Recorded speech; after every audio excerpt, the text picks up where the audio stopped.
我穿成了一个丫鬟，深得太子喜爱。为了不成为他后宫的一员，我划伤了自己的脸，但我没能逃脱，被迫生下孩子，被囚禁于深宫之中。孩子可爱，给我莫大的安慰，我想守着他也足够。但在我生辰时，他捧着去拔高，跪在我面前。母妃，为了臣，您不要再和父皇置气，治好伤疤，行吗？前朝都在讨论新皇册立太子一事，他已经懂得为自己谋划将来。我目光深深地看着他，半晌才道：母妃还有一个更好的办法助你。3天后，我假死出宫，皇后膝下无子，又素来宽厚，儿子可记在他的名下，成为嫡子。这也是当初生下他时他父皇的提议，而我再也不用为了他困于深宫。只是后来听闻新皇和太子疯了似的，全天下找人。我刚传来的时候只有15岁，和我前世出车祸死亡时的年纪一样。那时和父母一起出了车祸死亡，又到了吃人的封建王朝，我整日都惶恐不安，还大病了好几场。我穿成了太子素的丫鬟，太子容貌甚伟，面容俊美，一双丹凤，眼看谁都似有情，又偏鸡微已久，宫人面对他时无不战战兢兢。我是他书房里伺候的丫鬟，名字也和我前世一样，叫江无忧。我病时，他屈尊降贵来看了我好几趟，模糊之间听到他对着别人生气：你们是废物吗？这都治不好，怎么就会梦魇了？是谁欺负了他？后来我好了，站在他书房伺候，原身的记忆我有，不管是名字、性格还是长相、习惯，都和我一样，倒也不曾出错。病好后，他常对我道：去那边坐着，给姑绣打个玉佩，或者绣个香囊。我行了礼，去纱窗那里坐着，安静干活。如此这般，我在这里生活了1年，和前世在现代的生活当然是天差地别的。但这里的生活自有它的规律，和别的下人相比，我的活计已经算最轻松了。因为在太子素的身边伺候，也不曾有宫人欺辱于我。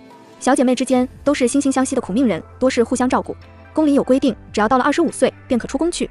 外面的世界对我来说依旧陌生，甚至这个王朝在历史书中也没有出现过。但根据原身的记忆以及观察大家的生活状态，可以知道这里算是太平盛世。我把每个月的月银都仔细存好，太子赏的那些首饰我也好好放好，以后出了宫拿着钱买个小宅子，做个小生意也行。直到我16岁生辰那天，太子突然唤我过去伺候。他喝了酒，身上有酒气，他撑着脑袋坐在那里，上位者长久的威严令我不敢直视。我行了礼，他把一个盒子推到我面前，盒子是打开的，上面有一串红的能滴出血来的手串，看得出来价值不菲。你的生辰礼物。我不敢收，惶恐不安地跪在地上。他起身拉着我起来，然后把手串戴在了我的手腕上。他离我很近，我觉得不舒服，想要后退，但他握住我的腰，我浑身紧绷。他靠近我的耳边闻了闻，说：用的什么香？很香。说着他就要亲我，恐惧令我滋生了勇气，用力扇了他一巴掌后，在他正愣的当场，我落荒而逃。我当晚害怕的一整晚没睡，我害怕他派人过来把我乱棍打死。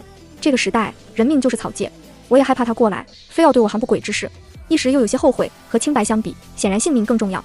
天亮的时候，大管事来传话说太子赏我东西，一溜烟是他赏他的妾室们的规格。我脸色发白。太子素还没有娶妻，但他后院已经有了4个妾室。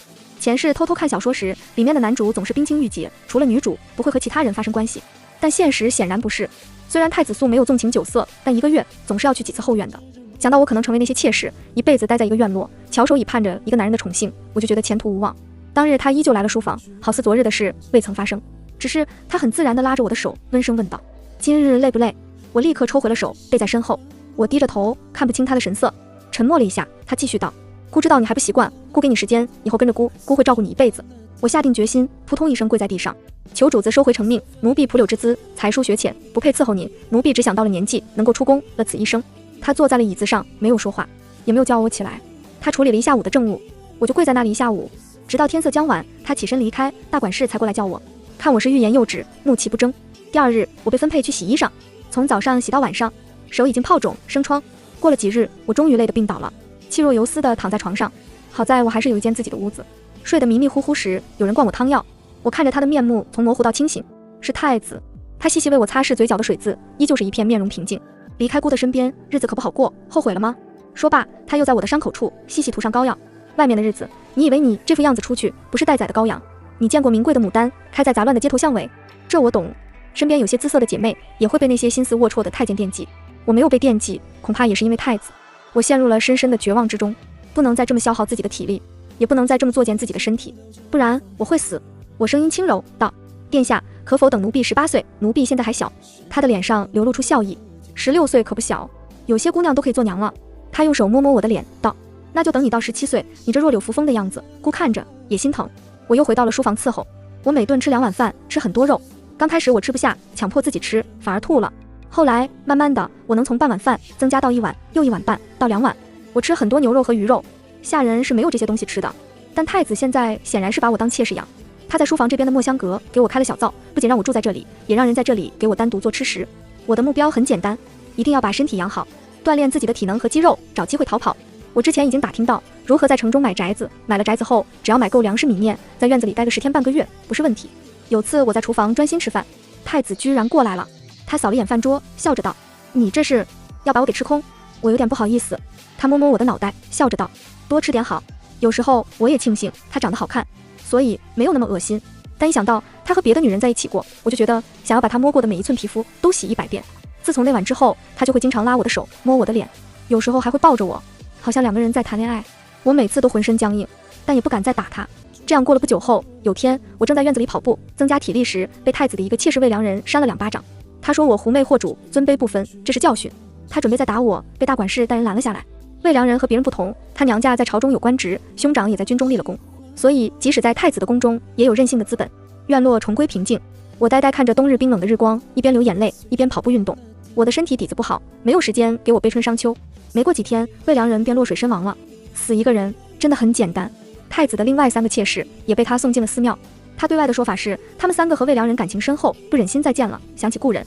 只是我给他磨墨的时候，他握住我的手，笑意温柔：“姑会保护好你，谁也动不了你。”我遍体生寒，跑步果然使我的体力变好。下雪之后已经不适合外出，我便练习射箭。射箭的同时还能练习臂力。太子素以为我是想养好了身体，将来成为他的人，所以他对我报以最大的宽容。他甚至还亲自教导我射箭。靶子在院子里，我们站在屋内，屋内烧着炭火。春天的时候，我学会了骑马。我的箭术虽然不是百步穿杨，但射杀稍微大点的猎物已经不成问题。他对我的行为也越来越放肆，除了最开始的牵手，到后来的拥抱和亲吻，很多时候他都目光灼热地盯着我，好像要把我掺入果腹。我迫切地想要离开。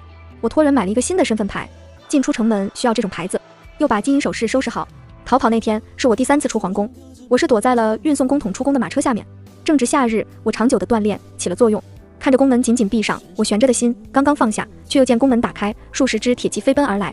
为首的正是太子素，他面容冷肃，声音仿佛是恶鬼从地狱爬了上来。江无忧，你自己下来，还是姑亲自请你？我浑身冰冷。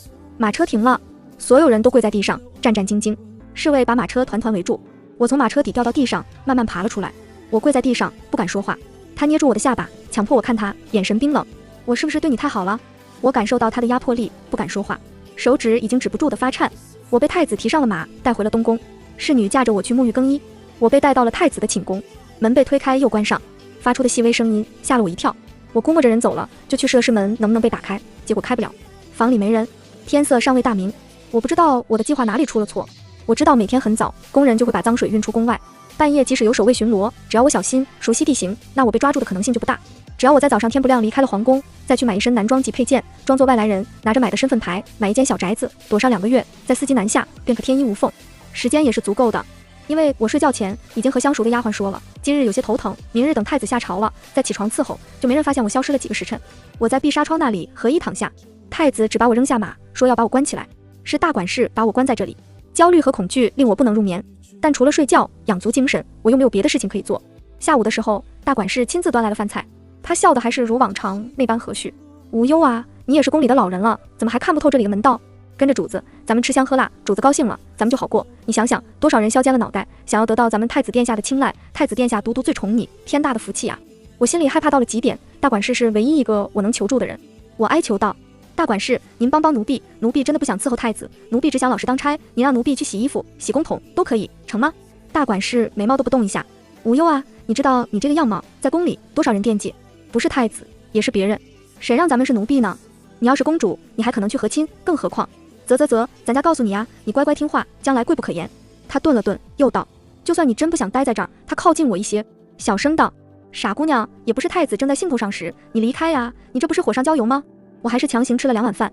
晚上很晚的时候，我都觉得太子不会回来了，但听到门外的脚步声，我猛地坐了起来。我跪在地上，眼前人影晃动，是奴仆们在伺候太子洗漱。他又让人摆饭，他冷漠的声音传来：起来吧。我僵硬起身：谢殿下。吃了没？我忙道：奴婢吃过了，谢殿下。他点了点他旁边的凳子：坐。我忙道：奴婢站着就行，让你坐就坐。他心情很好的样子，吃了饭漱了口，进了里间，对我道：过来宽衣。其他人出去了，还把门给关上了。我看着他张开的手臂，哀求道：殿下能放过奴婢吗？奴婢当牛做马报答您。他嗤笑一声：为姑当牛做马的人多的是，不缺你一个；为姑暖床的人倒是没有，你就正好。你是不是喜欢我这张脸？他缓不过来，是，不过姑也喜欢你的性子，安安静静的，好像一只乌龟。我后退了一步，你别过来。他沉下了脸，江无忧，别给脸不要脸，你在消耗姑的耐心。我那时真的太年轻了，我没想到剪刀划在脸上那么痛，但我不想和人睡觉，我觉得那是强暴。如果我这张脸是一种错误，我就毁了它。他目眦欲裂，一把冲了过来，握住我的手。我吃痛，手被迫松开，沾了鲜血的剪刀落在了地上。来人，叫太医。他掐着我的脖子，看起来想把我掐死。太子沉着脸坐在一边，太医在紧张地给我包伤口。太子问：会留疤吗？太医：伤口有些长，可能需要用了金疮药看看。等所有人都走了，他目光阴沉地盯着我。我被人24小时看管了起来，我的目光所及之处没有任何武器，我的脚上还带着铁链，我每走一步就能听到哐哐作响的声音。我依旧被关在太子的寝宫。我躺在他身边的时候，他讥诮地问我：你伤害了你自己，这结果有没有任何改变？我看着他，默默不语。他很忙，早出晚归，原本在书房处理的政务也带到了寝宫。我依然是伺候他笔墨的丫鬟，只是每次走动，铁链的声音都沙沙作响。伤疤慢慢结痂，开始发痒，又开始愈合。纱布可以撤下，我的右侧脸上留着一条醒目的疤痕。他在铜镜中捏着我的下巴，仔细看我的伤疤，道：真丑。我垂下眼眸。他转身出去当值，侍女给我涂抹药膏，据说可以去除疤痕。喝了晚餐的汤，我觉得有点晕，就去碧纱窗那里躺着。我睡了一觉起来，觉得浑身又热又难受。正当我热得想脱了衣服时，太子推门进来了。我后退，警惕地看着他。他神色自然地摸摸我的额头。你发烧了？我感觉眼神都有点涣散。他就那么看着我，浑身的难受更甚，心底好像有1000只蚂蚁在爬。我知道那个汤有问题。他一把将我拉过去，我想挣扎，但根本没力气。他的手缓慢扯开我的衣带。我醒来时已经是下午的光景。原本监视我的是一个丫鬟，一个婆子，现在变成了2个丫鬟，2个婆子。或许是怕我寻短见，他们盯我很牢，连吃饭都不用我亲自动手。他们想多了，我不想死，我只是不想在这里生活罢了。大管事又来劝我：无忧姑娘，您这是何必呢？您就好好跟着殿下，什么都有了。您说您到底想要什么？我想要自由，而不是成为笼中玩物。太子在下午回来，他心情很好的样子，对我道：累不累？想要什么？我撩起眼皮看他。我想出宫，想要自由。我想你放了我。他脸色疏冷，半晌他又道：乖，你想要什么？姑都给你，别找不痛快。那我想成为你的妻子，你这辈子只能有我一个人。他笑了，你看我这后院可不就只有你一个人？我保证，我心里只有你一个人。他不可能只有我一个人，我也不可能成为他的妻子。即使在现代都还讲究门当户对，更何况是封建王朝。等你娶妻的时候放我离开，成吗？他看我的神色晦暗不明。那你乖乖听话，我就答应你。我要喝婢子汤，你不说我也要给你喝。嫡母之前不能有长子，这是规矩。我松了口气，只要熬过这段时间。太子对我着实好了一段时间。有时候我看着我脸上的伤疤，不知道他到底在想什么。很快他就同意我解了脚上的铁链，只不过从看管的4人变成了6人。东宫的防守更加严峻，工人等闲不得出去。我恢复了以往的生活，吃很多饭，从早上开始就锻炼自己的体力，跑步、练习臂力、射箭、骑马。到了后面我也学习用刀。在东宫的第2年，我发现我怀孕了。我拿不到打胎药。太子知道后欣喜若狂，他喃喃道：我们有孩子了，我们有孩子了。我冷冷地看着他，不用想都知道了其中关键。你骗我，无忧，我发誓，我真的只有你一个人，我真的只爱你一个人。你看你，即使容貌受损，我依旧爱你如初。你好好把孩子生下来，咱们这辈子守着孩子好好过。我不知道该怎么办，我也害怕，缺乏自尽的勇气，连跌倒的可能性都没有，身边成了铜墙铁壁。我怀胎10月后生下了一个儿子，生的时候很凶险，我以为自己要死了，太痛了，我都不想挣扎了。要是死了也行。最后我没死，还是醒了过来，因为太子还未娶妻，孩子养在我自己身边。我被封为了良人，成为母亲是一种全新的体验。他在我肚子里时，我没有太多的感觉，只有迷茫。现在他小小软软，那么脆弱，在照顾他的一天一天里，我对他的感情与日俱增。孩子2岁的时候，太子娶了太子妃，他说过的话就没有一句真的。我要求宫里最偏僻的院落居住，他应允了。我也不许他碰我，他觉得我无理取闹，每次他碰我，我就反应特别激烈。我们每次都不欢而散，他对我的耐心也日益减少。很多时候他来看孩子都脸色阴沉。他娶妻之后又纳了美人、良人。第2年的时候，我从下人的嘴里听到王府又添了新的小主子。我一直称病不曾出院，这样过了2年，太子来的也越来越少，直到孩子4岁。那天他给了我一个好脸，陪孩子玩了半晌。等孩子累了，他对我道：他该启蒙了。我愣了下，道：我有教他，该送学堂让师傅教了。我沉默，我不知道孩子出去会不会遇到危险。他道：姑会派人保护好他。他又道：太子妃现在还未能生育。我更不愿意说这个，我不想和别人分享男人，也不想分享别人的男人。他继续道，父皇身体很不好了。我当时没懂他的意思，只是不想去管那些事，除了逃避，我也做不了什么事。在这东宫，只有孩子能给我慰藉。1个月后，太子又提了太子妃不孕这件事，我不耐烦，我又不是太医，你和我说这个做什么？那不是你们夫妻间的事吗？他抱着孩子，逗了逗他的脸庞，道，把他抱下去。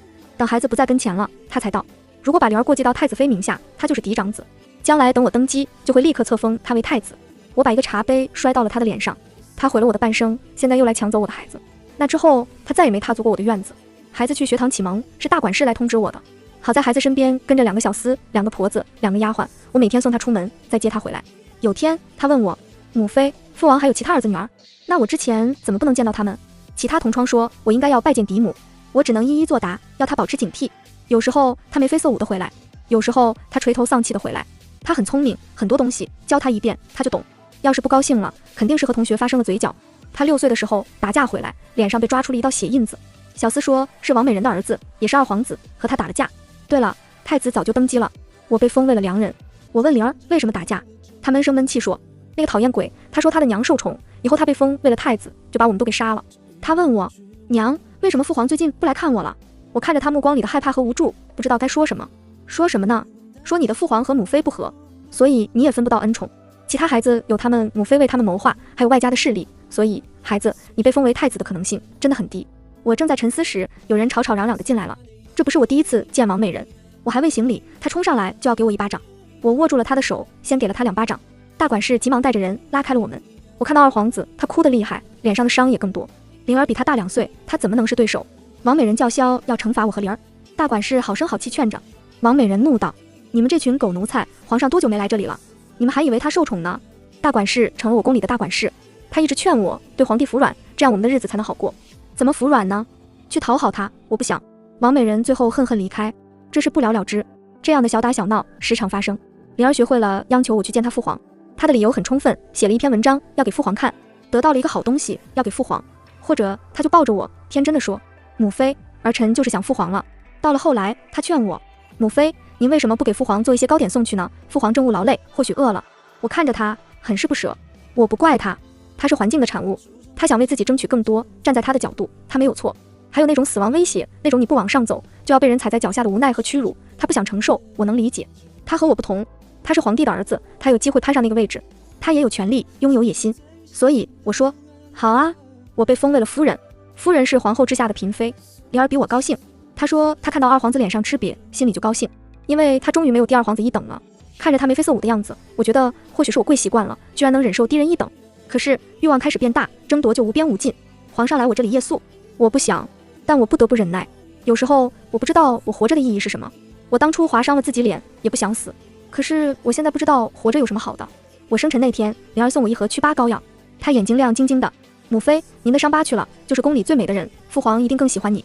其实伤疤现在已经不太明显，但仔细看还是能看到。我看着他，摸着他的脑袋，感慨地说，灵儿也7岁了，是个大孩子了。他扑在我怀里，我问他，你喜欢你母后吗？皇后宽仁，虽然不能生育，但对后宫的孩子甚好。他点点头。我把风筝递给他，出去玩吧。我把大管事叫到跟前来，他是我唯一能求助的对象。如果他不能帮我，那我这辈子就只能这样了。最终我陈述了利弊，大管事思索之后点点头。我从某场风寒开始，频繁咳嗽吐血，2个月后与世长辞。棺材里有很多细小的通气的孔，好在被放进棺材的人一般是没人去看的。灵儿很伤心，但她想要登上那个位置，伤心是不可避免的。就像我想要我的自由，离开她也是不可避免的。好在我们都能得到自己想要的东西，也不枉母子一场。大管事当然也能得到他想要的，他将是灵儿身边的红人，将来灵儿富贵，他也少不了好处。我按照之前的计划，在京城住了几个月，一路南下江南。在江南，我买了一个小宅子，临着小河，过着打鱼为生的日子。好在这些年，我的体能训练没有落下。过去这10年，好像一场不真实的梦。我要忘了过去，重新开始。第1年的时候，我还时时伤感；第2年时，我已经很少想到过去；第3年时，有个小姑娘想嫁给我，我不同意，她哥哥打上门来。后来她哥哥问我是不是喜欢男人，她也行。我一直是男子装扮，脸上也涂了使皮肤变黑的粉，说话很少。姑娘的哥哥叫杜大壮，他们家也是靠着河边打鱼为生，不过平时也姐姐做些生意，乘船送人或者租赁船只给游玩的人赏景。我拒绝了大壮的大胆提议。他妹子很快就找到了如意郎君，他还整天来我这里报道。我说我比他大了6岁，他说我愿意做下面那个，我已经知道男的和男的是怎么做的了。我大笑出声，我不是那个。他挠挠头，开始来帮我干活，我拦都拦不住。我们俩成了朋友。他家在乡下有宅子，平时会去山里弄些野味回来，每次他都会给我带一些来。在他那里拒绝没用，他还是照常送来，也绝对不拿走。没办法，我要是做了酱或者烤了鱼，也会让他来端一些走。夏日的风凉爽，我躺在院子里看着漫天繁星，感觉身心舒畅。其实我有时候也很疑惑，我出来了，其实也是一方天地，每日的活动空间有限，日子还是重复，为什么我在宫里就心里不舒服，但在这里就觉得这是我想要的生活。正当我思考时，大壮敲门的声音响起，周兄，开门，我带了烧酒和烤鸡过来。我去开门，他兴冲冲地进屋，我们俩在葡萄架下的桌子上开始饮酒。这几年我经常去买酒，因为女子饮酒者少，为了更加让周围的街坊认定我是男子，所以去打酒，打得多了不喝也浪费，酒量就练了出来。喝到尽兴时，大壮唱起了这边的民谣，我躺在摇椅上打着拍子，一个人还是有点孤单，有1-2个朋友刚刚好。大壮带着醉意坐在我摇椅旁边的地上，问我，周兄，明日和我上山打猎？我笑着说，好啊，不过我怕你酒不醒。我和大壮成了朋友，打鱼、打猎、喝酒、吃肉。他家里兄弟多，父母死了后只分到了一艘船，他住在船上，还是打鱼为生，卖了鱼就买了酒来我那里喝。喝着喝着，他也会伤心痛哭。他哥哥们欺负他，给他很少的东西。按照世俗的观点，他还没有娶媳妇，他爹娘在的时候他不娶，那份钱该给他。不过他哥哥嫂嫂们可不管这个。他伤心，他从来没想过争什么，从能干活起，只在为家里出力。他爹娘死了，他得了这么个结局。有时候我会想起玲儿，不知道他现在怎么样了。我走了，他或许会伤心，但他没了我这个无权无势的娘，会有一个身为皇后的娘。他和皇后将来就是一荣俱荣。皇帝对我有些感情吧。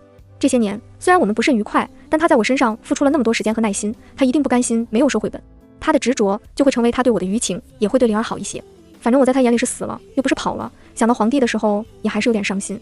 他对我是真的好，我也明白，他生在这个时代，又是帝王，3妻4妾是固有的观念，绵延子嗣是刻在他们的基因里。他是这个时代我少有的认识的人，也是对我最好的人，当然也是伤害我最多的人。前尘往事尽数散去，我还是希望能好，至少在他们的价值观里得到自己想要的。我也得到了自己想要的生活。和大壮认识的第3年，我们成婚了。他说他很早就看出来我是个女子，和他一起，我觉得很安心，很平静，也很喜悦。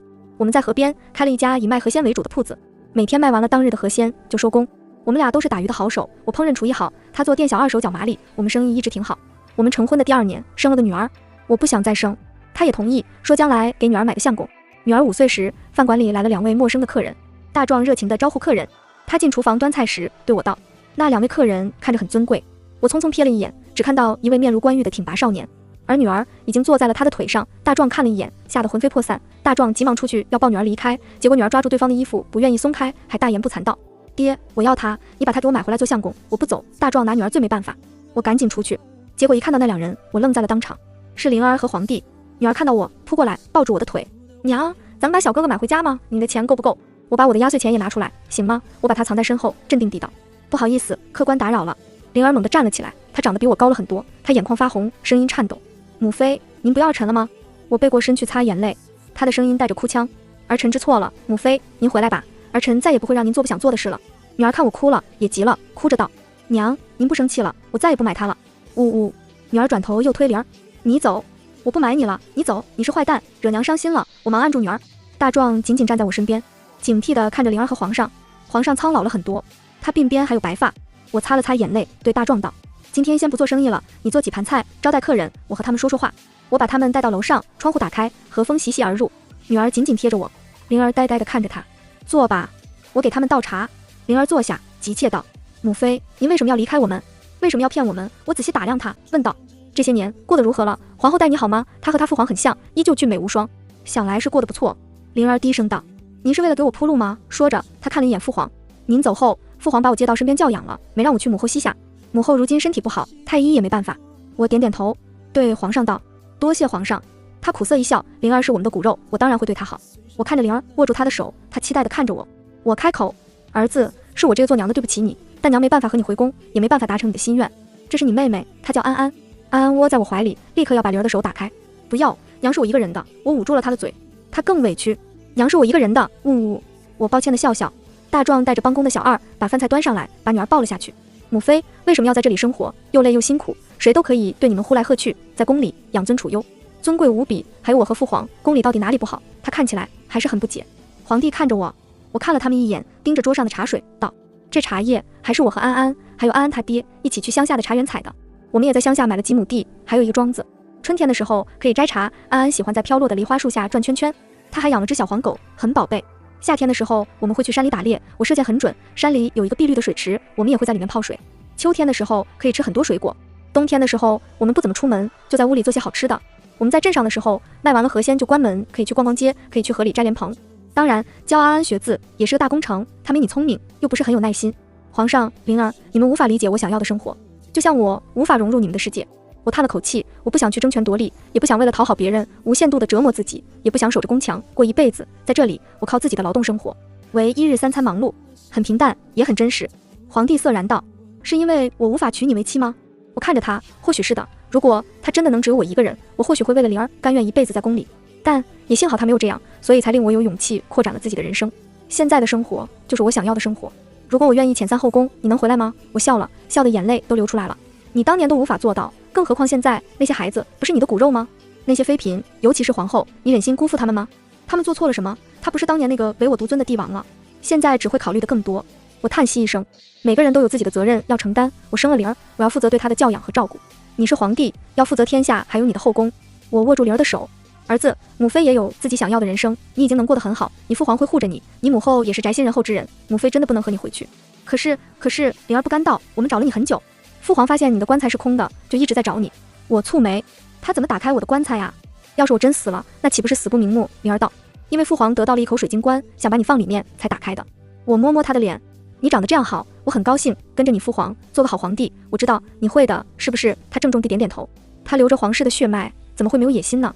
皇帝和灵儿走了，安安不安了很久，一直黏着我。我摸摸他的小脑袋，他现在占有欲很强，如果我还年轻，或许会被强制带回宫，但我现在都快40了，谁会对一个中年妇女强取豪夺？安安10岁的时候，我们隔壁茶楼换了个主人家，安安已经长成了一个小小少女。她每年生辰，灵儿都会给她送来礼物。自从皇帝和灵儿来过这里后，这里的治安更加好了。我拿出刚做好的糕点，对安安道：“诺，小馋鬼，你去隔壁送糕点，新邻居要表示一下的。”安安欢喜地从我手里端过糕点，又张嘴等着我投喂。我喂了她一块，捏捏她的脸，看着她欢快地出了院子。没一会儿，她就跑了回来，道：“娘，那个伯伯说我小时候他见过我呢。”我抬眼，居然是皇帝。只是这次他穿着粗布衣衫，敲了敲门，对我道：“以后就是邻居了，还请多多指教。”番外，太子素第一眼见到无忧时，他正在和别的宫女一起捡梅花。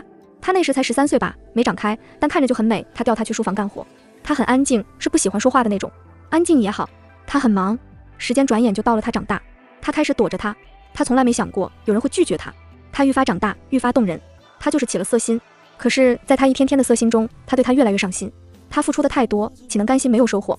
他第一次逃跑时，只是他得了一个梅花簪子，觉得很好看，要送他，结果发现他消失了。他觉得他就是块石头，也得被他融化了吧。10来年的感情，他又骗了他。他找了他很多年，结果他说他的生活不是他想要的。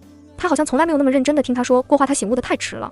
他还记得他的眼泪，常常在床榻间，他睡得迷迷糊糊时，伸手去抱他，总能摸到他的眼泪。后来那眼泪成了他穿心断肠的毒药，天天腐蚀着他的心，那里空洞又无所适从。他把其他儿子赐了宅邸，封为王爷，把皇位赐给了他们的孩子。他之前总是希望他能为了孩子向他低头，希望他明白，只有讨好他，他们才能在后宫得到想要的。可他没明白，他从来不想要皇位，他禅位了。他的失眠，再来到那个夜晚，总是想着涓涓流水的小镇，第一次睡得香甜。他唯一爱过他，不管他什么样，他都爱。他这次只想静静地在旁边看着他就好。全文完。